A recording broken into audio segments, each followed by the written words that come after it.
Hello, I'm Euronews correspondent Vincent McAviney. Well, if Brexit for the past 2.5 years has been a rollercoaster ride of highs, lows, chills, spills, everything turning upside down, well, yesterday was the day that the wheels came off and the car left the tracks, because Theresa May had possibly the worst day in Parliament for around 40 years. She lost 3 key votes. That is the same amount of losses that Gordon Brown had as his whole time as Prime Minister, and Theresa May did that in 40 minutes. And the implications for her are now severe, because the government is really no longer in control of the Brexit process. Now, they've got that big vote next Tuesday, the meaningful vote on her withdrawal paper. They were meant to be having 5 days of 8-hour-long debates, but all of that was delayed yesterday because they had this vote to see whether or not Parliament was in contempt. And for the first time in British history, a government was found to be in contempt of Parliament. That had happened before with individual MPs,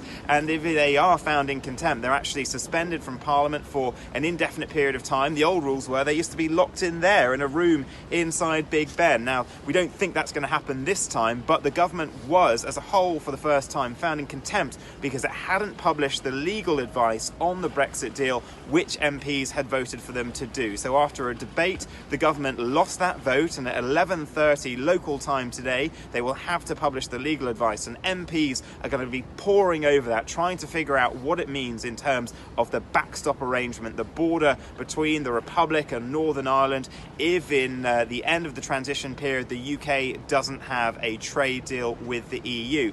And then from there it went on and got worse, because Dominic Grieve, who's a former Attorney General, laid down an amendment which means basically that Parliament is going to take back control of the process. It will leave the Prime Minister's hands, because if next Tuesday, in all likelihood, the deal is voted down, if Theresa May does any kind of changes or renegotiating, when she brings it back to the House of Commons to vote on again, MPs won't just vote on it that time. No, they will then vote on what it is they want to happen. So what does that mean? Well, the no deal, something that the Brextremists are wanting, the sort of crashing out of the EU, the leaving with nothing in place, going to WTO rules. Well, there is no way there are enough MPs in Parliament who want that. So that means that is effectively off the table. So as Theresa May has been saying for the past couple of weeks, it's her deal, no Brexit possibly, and or no deal. Now, no deal gone, so it's just her deal, or possibly no Brexit, especially yesterday after that case at the ECJ said that Article 50